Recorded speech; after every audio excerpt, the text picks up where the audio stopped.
You're listening to the Teach Better Talk podcast featuring expert educators eager to share progressive tactics to reach more students.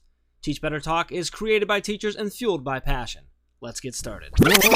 Jeff, I love that introduction, but how's about I do my own? Welcome to the 4th grade. Hello, I'm your teacher. My name's Mr. Reed, and it's very nice to meet ya.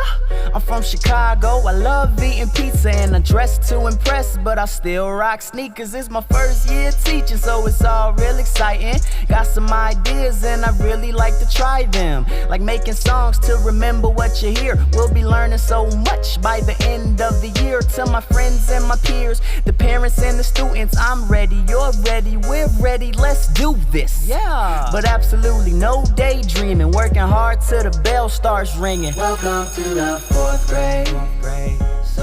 Oh my God, I think that was the best way that we have kicked off Teach Better Talk ever. Hello, everyone. Like, holy cow. All right, welcome. Episode 152 of Teach Better Talk. My name is Ray Hewart. And as always, I am with I can't even describe you right now, Jeff, because Dwayne totally killed it. So you're just going to be my co-host right now because I will take it.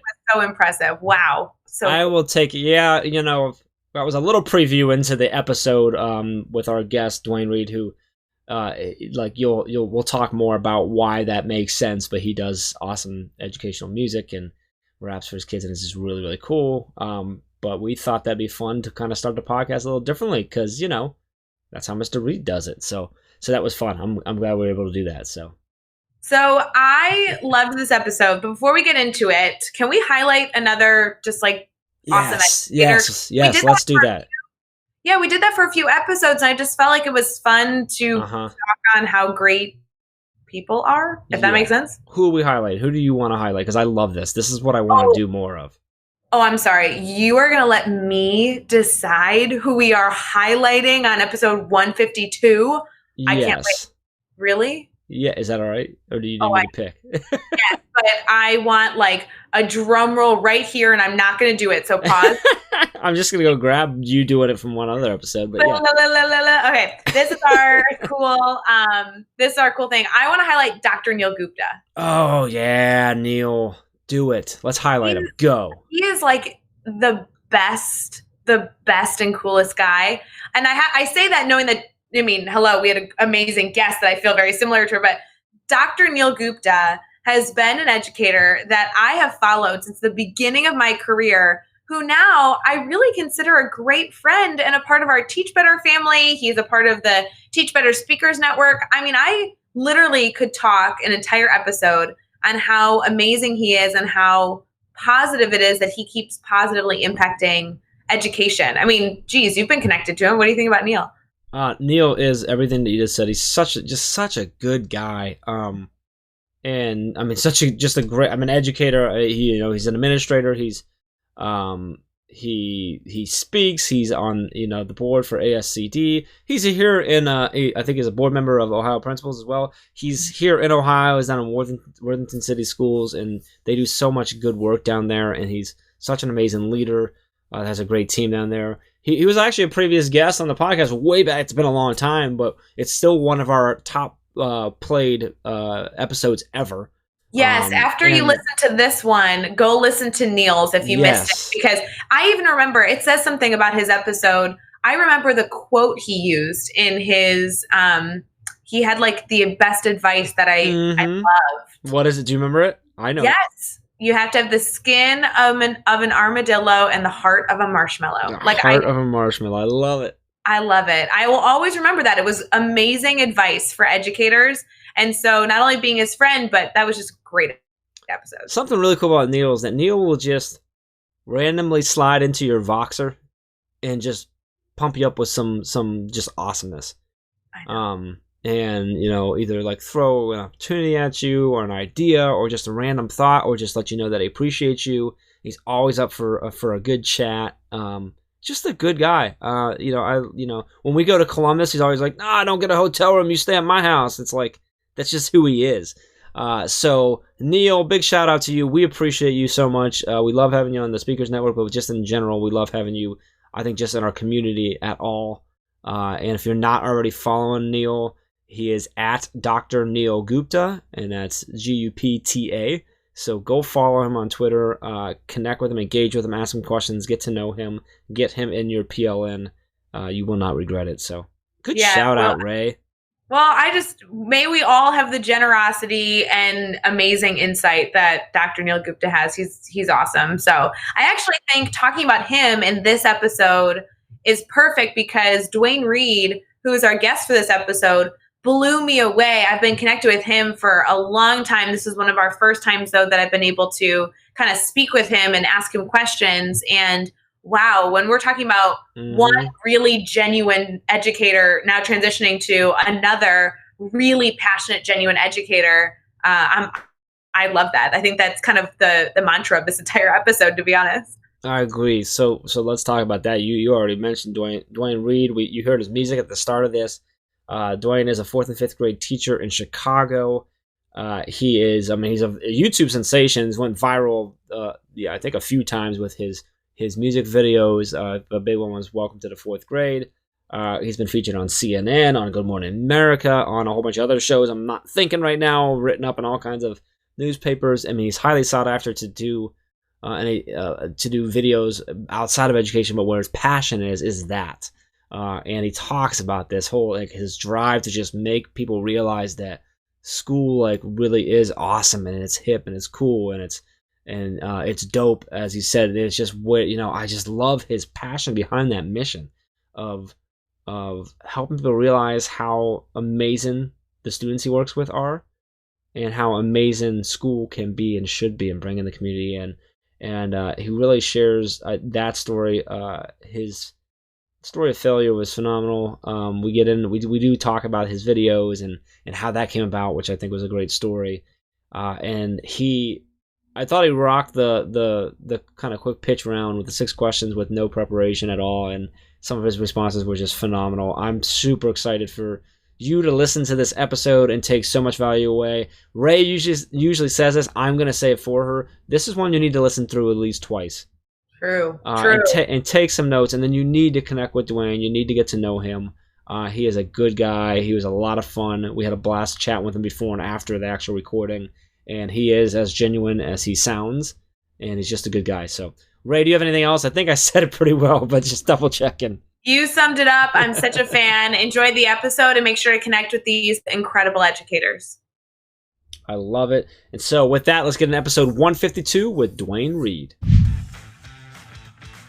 Hey everyone, it's Ray. We are about to get right back to the episode, but I wanted to make sure you are a part of our Facebook group. The Teach Better team has a private Facebook group that has grown so much over the past few months, and we continue to do live sessions, answer questions, and have teachers share their lesson plan ideas so we can all collaborate together. Head over to Facebook and search Teach Better Team to request to join, or you can head to teachbettergroup.com and request there. Either way, we'll see you over on Facebook. Now let's get back to the episode. All right, we're here and we are chatting with Dwayne Reed. And Dwayne, man, it's so awesome getting you on this podcast. Super excited. Been connected with you for a little while on social media. I've watched some of your videos. I've read about you. We're going to miss each other next week at IdeaCon, but so stoked to have you on the show right now. Want to dive into sort of your story, get into your head, and learn a lot about you. Before we get too far into that, how you feeling right now? Well, Jeff, Ray, thank you for having me on the show. I'm excited to talk about any and everything with y'all. And I feel Friday happy, man. It was a long week of school, and now it's weekend time with me and my wife. So I'm feeling happy. Oh, I love it. Yes, it was definitely a long week, but Friday afternoon, get a weekend ahead, hopefully get to relax. That'll be good. Mm-hmm. Well, I want to make sure for all of our listeners that they get to kind of learn all about you. I know Jeff and I have been following you for a long time. Love the work that you're doing. So I have no idea how you're going to answer this one. But when somebody, bumps into you and maybe asks you what you do, how do you usually describe yourself? Oh, wow. I like that question. I'm going to start asking it. If they ask me what I do, I tell them that I am a teacher. Just straight out, I teach kids. Particularly, I teach Black kids in inner city Chicago. I'm really about Black empowerment and about seeing our particular kids be great. So I really want to encourage them and build them up in that. And I think there's so many like pictures and media stories that portray Black people as bad or criminal or evil or unintelligent. So I think just as many opportunities as I can to say, hey, no, I am teaching and preaching Black excellence to these little Black beautiful kids. I think as many opportunities I have to mention that to people, white, Black, Latinx, whatever they might be, I think the better. So, hey, I'm a Black man teaching Black kids in Chicago, and I love every bit of it. That's how I introduce myself. I love that, and I love that you love every bit of it, and I love that you're trying to spread that message. That's an important one. And some of the ways in which you're showing how awesome things are in your classroom and these beautiful kids that you talk about. Your fourth grade, correct? Yes, fourth grade. Yeah, fourth right? and fifth grade. Yeah, fourth and fifth grade. Okay. Well, I should know fourth because that's the song, right? Welcome to the fourth grade. So I want to talk about that for a minute. We're gonna go there. So you've had you have a number of songs that you've done that with your kids and for your kids that you put out and stuff. But that was the one, if I remember correctly, that was the one that really kind of took off and went viral for a bit. So I'm curious to know sort of where that come from. What made you start doing that, recording those songs? Was that the first one you did? Can you sort of take us on that journey with your videos? Yeah, for sure. So, Welcome to the Fourth Grade, which can be found on YouTube, was actually my very first academic song and music video. The very first music video I ever recorded went viral. So on YouTube, it's close to 2 million views right now. And then on other social media, Facebook, Instagram, even Snapchat, I've got probably close to 15, 20 million views total. So what that was I was tired of the whole letter home or email home about who my student's teacher would be. And I thought, hey, how can I be different? Let me make a rap video. One of my teachers had showed me a rap video, my professors to show me a rap video that a teacher had done. And I said, hey, you know what? I can do that, and I can do it 100 times better. So I made that video, and I put it out to my kids, just telling them, hey, here's who I am. Hello, I'm your teacher. My name's Mr. Reed. It's very nice to meet you. I'm from Chicago. I love eating pizza and I dress to impress, but I still rock sneakers. So really just letting my kids know who I was from the jump, so they knew what they'd be getting themselves into. We released the video and it went viral a day after that. Good Morning America, CNN, everything.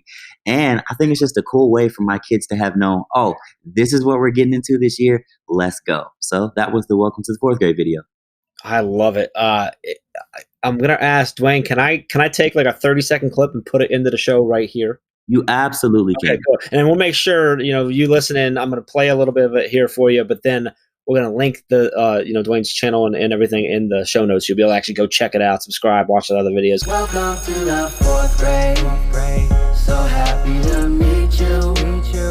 Can't wait till I see you. We're gonna have a good time. We'll study mathematics, division and adding. And don't forget fractions. We're gonna have a good time. Welcome to the fourth grade. I'll always greet you with a smile. I'll always try to make the lessons worthwhile.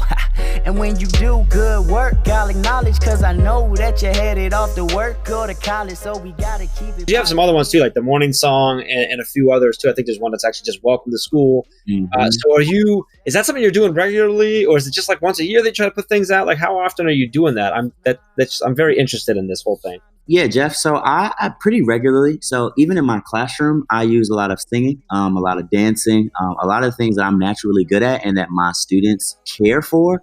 I use it as often as possible in the classroom. But then in addition to that, I do make a lot of academically shaped or, molded music videos for a lot of companies. I have a lot of brand partnerships. So I've worked with Arby's. I've worked with Old Navy. More recently, I've worked with a company called Abbott on a Stay Healthy campaign. So I work with a lot of brands just communicating, teaching is dope. School is dope. Learning is dope. Like, let's get behind this, and really trying to help galvanize both teachers, parents, and kids, should I say all three of those, to say, hey, this is cool. We can have fun doing this, as cliche as it sounds, but school is cool. And I make it sound cool over a beat. So as often as people reach out to me, I look to do those videos. And I've actually got one coming up here soon. I want to make one for testing. Testing is a really big thing. whatever side that you fit on it, testing is a really big thing. And I want to make a song that kind of alleviates some of the stress and anxiety that comes along with testing, but still helps encourage not only the parents and the students, but the teachers as well. So I try to make those academic songs as much as possible. I love it, man. That's just super cool. I love that you're doing that. You're playing off the strengths that you know you have and things that you're passionate about, and then I'll tell the story with it. It's really, really cool. So I'm really interested to ask you this. This is a question that we talk about on pretty much all of our episodes. But someone listening right now is hearing you. You carry yourself so well. You're confident in your abilities. You do rap videos. You make music videos. You do all these songs. You've had some success. You've got notoriety. You got viral videos stuff. I think it'd be really easy for people to look at you and go, man, this guy just always had it figured out. He's just cruising. But I know, because I just know, like, that there's been some challenges along the way and stuff. So I'd love it if you could share with us a story that you've had a challenge or a failure, and kind of take us there with you. What happened? How did you overcome that? And what did you take away from that experience? You mean, okay, you want one from yesterday? Do you want one from Tuesday? Do you want one from Monday? Right? Yeah, you pick whatever one you want. Man, first off, I just really want to shatter this notion, this idea that I've got it all together. I think people look at quote unquote edu celebrities, or celebrities as a whole, but I think people look at edu celebrities or edutainers, and they just think, oh my gosh, they've got everything perfect and pristine and Instagram worthy, Pinterest perfect. Like, nah, not at all. Like, dude, there's so many times where I'm like, if people just knew how bad I just failed, they would just be like, he's a crock. It's a sham. Just thinking of even recently last week, man, I'm having some troubles with my fourth grade class. They're really giving me the run. And, I preach relationships. Like, you have to build relationships. My students can't bloom until I first Mavs load, right? I have to reach their needs before anything can take place in their minds. Like, I preach that relationships are key. Yet I have this particular student who, he really gives me a go. He really gives me a run for my money. And trying to build that relationship with him is like trying to pull teeth, your own teeth. And there was a moment when I pulled him to the side and I wanted to build a relationship with him. I took him out of his prep for 10 minutes and I wanted to ask these questions to get to know him. And I wanted to be all, cheesy butterflies. And I'm going to get to know him. We're going to have a great relationship. There's going to be no more problems in class. But it wasn't. It was hard. It was hard to listen to him talk. Because I just kept thinking, you are a terror to me in this class. Why am I, quote unquote, in my mind, wasting my time right now? And it was tough, man. And it was hard to live out the same things that I preach day in and day out. And I definitely felt like a hypocrite. I really did. But I got it done. I had the conversation and I felt like it was worthwhile. I left thinking, okay, things aren't perfect, but they're getting closer to where they need to be. So there's often times where I'll tweet something, but the very next day I'll be hypocritical and do the complete opposite. Like, not that I'm a liar, but that, man, I'm flawed. I'm flawed just like the rest of us. And there's sometimes when I'm not on my A game, and my kids see it the most because they're the ones who are in contact with me 24/7, right? Or at least throughout the school day. So, yeah, man, I fail more often than I succeed. It's just that, you get to see the successes on social media because that's how it is. So. Yeah, that's true. I love it, man. So let's flip it. Let's talk about one of those successes, one of those successful moments. And this can be something big or something small, but tell us what happened. Why was it a successful moment for you? And then what'd you take away from that experience? Bet. Today, one of my scholars said, Mr. Reed, I like testing now. They finished taking a quiz that they had. And then he said to me, real quiet, Mr. Reed, I like taking quizzes now. Another scholar heard this and was like, oh yeah, that kid, he used to hate testing. So that I take that as a little win. I'm thinking he feels more equipped. He feels more confident to take these tests. And mind you, the last 3 quizzes that we've taken, he scored in the 90 percentile. He scored a 90% or better when normally he's scoring 30s, 40s, and 50s. So, man, that's a win for me. If he feels confident to take tests, some of which he's going to be taking for a really long time in his collegiate career, in his scholastic career, that makes me confident. That makes me happy. That's a little win for me. And then 2, when my kids tell me about themselves, that makes me happy. That's a win for me. That's a success. When they feel confident to share about their lives and the good or the bad that's going on in their lives, that is a success for me because it's all about getting to know them at a human level, right? So yeah, man, those are the little successes that I've seen just in the last day.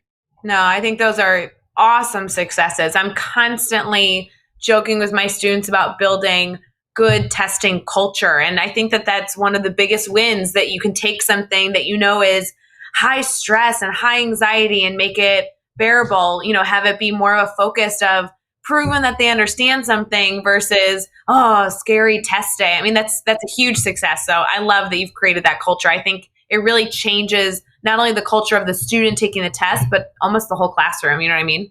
Yeah, absolutely. And I think too, again, with state testing coming up here for us, at least in the spring, I think if you develop that culture that says, hey, this is it's not as scary as you think it is. It's like we've prepared for this. Like you're comfortable. And not only are you comfortable and ready to take the test, just like, oh, test prep, but no, you're comfortable and you're confident in what you know. And now it's time to show it. So it's less, okay, this is a test, and more, nah, I'm finna show off what I know. And that's that. Yeah, absolutely. Man, there must be so many things in education that excites you, because I can just tell from following you on social media and your videos that you just bring so much energy and passion to this profession. I mean, as a teacher myself, I just know that I thrive off connecting with people that have that same drive, those same core values. So I have to know, with everything that you're doing right now, what's really like fueling your fire and keeping you excited about education? I think what fuels my fire in education is connecting with people, period. There's that old cliche that says I'm a people person. No, I really want to be a people person. I want to humanize education. I think we've gotten off track in its numbers and its statistics and its data. Um, when in reality, I think it should be people. Man. It should be the hearts and souls and the minds and all of those things that come step foot into our classrooms and leave out of our classrooms. I think being able to leave a kid with a story that changes their life is something that motivates me to go into the classroom. I might say something today that this kid is going to remember for the rest of their life, and not necessarily academic content, right? Not necessarily even a teaching style that I used or methodology I used, but I might say something that has nothing to do with academics that will possibly change this child's life. And that's what I go in for. That's what drives me. That's what makes me excited to make the music videos or to come up with the kind of quirky lesson. But maybe they'll remember that quirky lesson and that'll help them. That's what drives me, man. I want to see these kids, particularly these Black kids that are in front of me. I want to see them be excellent. And whatever other kids get placed in front of me, I want to see them be excellent. And more than that, I want teachers across the entire globe, Dagnier, to feel like, man, they have the power to literally change lives. You're not just teaching some lesson. You're not just preparing this scholar for a test. Like, you are literally changing their life. I was thinking this today as I exited. I was like, oh my gosh, there are dozens and dozens of actual human beings in my care. Like, when you sit and really think about that, it changes your whole perspective. It's not just a job. It's not just somewhere you get your paycheck from. It's not just where you find your identity. You are literally in control and care of people's lives, and they're going to go on and be something. How are you going to help shift and shape them towards being something positive? And I think that's what drives me, man, knowing that you have that power, right? And with great power comes great responsibility. And I feel like as a teacher, I have a great responsibility to do my best to shift and to shape and to mold and to push your child to be on the best projectile that they possibly can be. So powerful. And I hate to say this, but I feel like on the hard days, we forget that. And that reminder is so important, that even with all the paperwork, even with the meetings you didn't want to go to yesterday, or even with the tricky parent phone calls and the student that's giving you a hard time in fourth hour, with all that being said, we all are making an impact. And it's really important, I think, that we remember that not only during the fun times to celebrate the work we're doing, but during those hard times to remind ourselves why we do it. Yeah, it's powerful.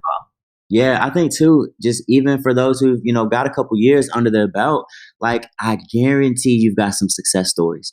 I guarantee you've got five scholars in your head that you can say, oh yeah, I remember back in '02. Oh yeah, I remember back in 15. Oh yeah, last year. You've got those scholars and they serve as reminders like, hey, you're another one that's going to be on that list. You're another one that's going to be calling me. You're another one that's going to be emailing me. You're another one that's going to say, hey, I want to name my son's middle name after you, because like you gotta know that positivity is coming. You gotta know that change is coming. Right now, in the throes of it, being in the eye of the tornado doesn't feel good. But once you're out of it, you can look back and see, oh my gosh, there's peace now. There's change now. Like a lot of times, man, I'm telling you, Ray. A lot of times you got that kid, and it's like, oh my dear Lord Jesus, please help me. And those are the same kids that come back at the end of the year and it's like, oh, my dear Lord Jesus, you helped me. You changed me. You made me a better person. And that's both ways. So, yeah, man, celebrate those things. They're coming. Those successes are coming. Man. So, Dwayne, we always like to ask people for advice. And I think it's so perfect to ask you this because something I really enjoy about you, especially, I mean, you've very much articulated this in the podcast as well, is that you really have a passion for the work you're doing. And the things that you share out are more than just, hey, go build relationships, but truly the stories and some strategies that you can do tomorrow to actually put it into action, right? It's not just about this overarching idea of the possibilities of the impact, but really what can we go do right now to ensure that we are better, right? Yeah. Better today and better tomorrow. So with any piece of advice, whether it's be for a new teacher or veteran teacher, what do people need to hear to continue forward in this progressive progress, of education, of really reaching all of our students? Yeah, man, just some super, super practical advice that I would give. Find one thing that you like about the kid that you quote unquote don't like. Right. If we're being honest, I'm not going to sugarcoat. There's some kids that it's like, oh my gosh, bro, if you didn't come next week, the entire week, that would be awesome. Right. We've all had that thought before. But OK, take that kid and now find one thing that you like about them and harp on that. Blow it up. Let that be y'all's thing. Right. If y'all both like collecting butterfly carcasses, hey, then y'all both like collecting butterfly carcasses. Like that's your thing. That's what you can use to build as a foundation of y'all's entire relationship. So I think if you find that one thing you like about every single scholar, man, you are already light years ahead of any other teacher who's not choosing to do that. Another thing that you can do, man, pull them for lunch. You are going to hate it on the inside of your soul, but pull them for lunch. Like it's really hard to continue to dislike or despise a person that you're spending time with. That's why I think it's so crucial.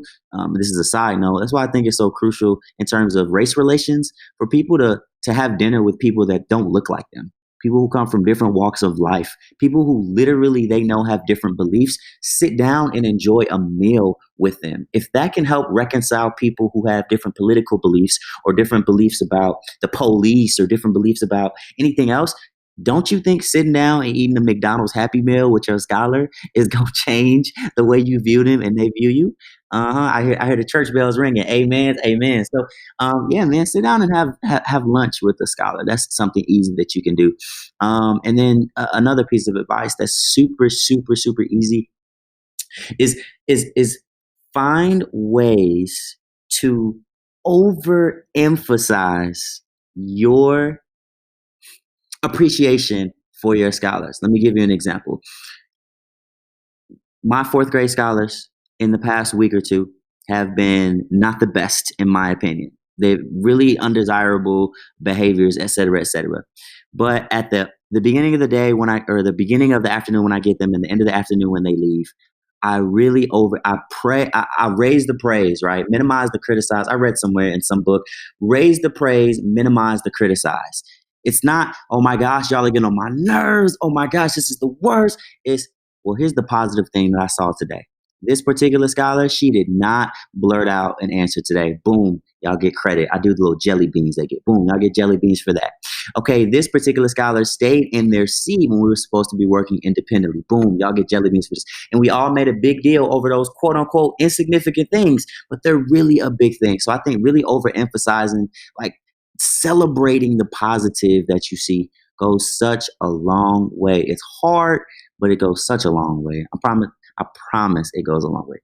Absolutely. That is some powerful advice there. That was great. Wow. All right, so let's have some fun, Dwayne. We're going to put you to the test here. What we're going to do is we're going to do the next 6 questions. Your goal is to answer each one in 15 seconds or less. You ready to go? That's how I should normally be. Yeah, I'm sorry. No, man. No, I love it. You should not normally be that way. You got so much value in you. But we're going to do these 6. We're going to do this. Ready? Let's get it. All right. What is one ed tech tool you cannot live without? Oh, dear Lord. It's going to be fun. Man, shoot. Class Dojo. Give us a book that you're reading right now. How to Be Anti-Racist by Ibram X. Kendi. Go get it. Who do you need to follow on Twitter or Instagram or social media in general today? Give us up to 3. Oh, y'all should go follow. Oh, shoot. Dang. Go follow, I don't know, Ron Clark. Go follow, follow my wife. And then go follow Michael Bonner. That's my guy, my homie, Michael Bonner. Please go follow Michael Bonner. You want to talk about a dude that's about that business? Michael Bonner. And then your wife, what's your wife's name? Oh, my wife is the greatest, most beautiful black woman in the world. Oh, I'm sorry. Moni Fresh on all social media. Loving it. All right. Give us a good YouTube channel or website for educators. A good YouTube channel. Shoot, I have to switch that up. I watch a lot of Edutopia videos. Okay. So that's basically my educational YouTube. I like it. That works. Give us a daily, weekly, or monthly routine you think every teacher should get into. Have chants that you use, even if the most boring chants in the world or they're the most exciting chants. So use chants all the time. Chants, little songs. Everybody loves songs. Everybody loves music. They'll remember your class as a result. All right. And finally, what is the best piece of advice you've ever received?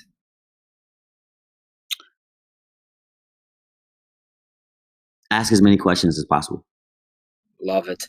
Ooh. I tell you, Ray, he did that. I mean, we send our guests the questions. He did not look at that. That was 100% legit on the spot. I loved it. I'm just going to go follow your wife right now. I'm just letting you know. That was. I think I already do, but yeah. So if people do really well on these questions, they get a Teach Better Chalk trophy. So we're going to make sure that we send that your way. So Jeff, you're going to get that all packaged up for him, right? Yeah, I'll get us. Yeah, it's already on its way. I just go. I'm putting it on my social media. There we go. Standing next to it. I'm dressing up in a suit. I'm putting up thumbs. Everything. Now I gotta actually send him a trophy, right? Yeah, you do, Jeff. Yeah, you do. It's about time. I mean, what, episode like 150 something? We might as well get a real trophy rather than just telling people that we have a trophy. Yeah, no kidding. Yeah, please, I need it. I'll even start drinking out of it if I have to. Like if it makes it more important to me. Like a cup trophy. That is what you're envisioning. Yes, sir. That's what I want. Yeah. All right. Okay. I'm gonna get on it. All right. Well, the trophy is headed your way, but I want to make sure before we head out that our listeners are able to connect with you on any platform that you're willing to share, any website you're willing to share, to try and make sure that your message continues to be amplified and also our listeners continue to benefit from all the amazing things that you continue to share. So how can they stay connected? Yeah, so actually my kids got me into creating a TikTok. So I just created a TikTok today. Nice. No, I'm kidding. Don't follow me on TikTok. They'll just be bad. Right now on TikTok. I'm done. Nah, but you can follow me on everything at Teach Mr. Reed, TeachMrReed. So that's on Instagram, that's on Facebook, that's on Twitter, Teach Mr. Reed. And then if you want to email me, it's just my name, Dwayne P. Reed @gmail.com. So contact me about anything, about speaking engagements, about being on podcasts, just even random questions. I had a high schooler messaged me the other day and said, Mr. Reed, I follow you on social media. I'm thinking about getting into teaching. What are some tips? Like, what's the road that I should follow? And people just love to ask questions, and I love to try to answer them if I know the answer to them. So follow me. I love it. And you can find all the links, all the resources, everything we talked about in this episode over at teachbetter.com, as well as all those links to connect with Dwayne, check out his videos, ask him all the questions you can possibly think of. So make sure you head over to the show notes at teachbetter.com for all of that. Be sure to hit subscribe so you don't miss any upcoming episodes. And if you can give us a rating and review, we'd really appreciate that as well. And let's keep taking this one step further. Think of just 3 of your colleagues who need to hear these amazing stories and share this podcast with them. Dwayne, man, this was awesome. So happy to have you on there. So much value in this episode. I'm really excited for people to listen and learn and get connected with you if they aren't already. Yes. Really appreciate you taking some time hanging out with us, man. Thank you. No, we appreciate you, man. Thank you so much for having me on, and go out there and have dinner with somebody who don't look like you and who doesn't believe something, doesn't speak as good English as you, doesn't have the same faith as you. Go out there and have dinner with that person, please. God bless. Powerful. And with that, let's get out there and let's teach better. I gotta stay healthy. I gotta stay. I got one body, I'ma treat it right. That means working out, going to sleep at night. When my stomach's hungry, I gotta feed it life. Saying no to that junk food, I'm eating right. In addition to chowing down, I need to move, cause I'm full of energy after eating foods like apples, eggs, brown rice, and grapes. Spinach, yogurt, and avocado got me feeling great, yeah. Being healthy is key, it's the new wave. So let me break it down to you in a few ways. Exercising, running, and bike riding, and walking to the store with your homies on a cool day. No matter what it is, be active. Climb up a mountain and take a few selfies. If it's planting a garden with your friends or just going hard at the gym, we gotta stay healthy. I gotta stay healthy. Good food, good sleep, they help me. Nah. I get way more done, cause way more power means way more fun, yeah. I'm living my best life. Looks good, feels good, sounds good, hey. All together for the win. With my family and friends, we gotta stay healthy. Yeah. I gotta stay healthy.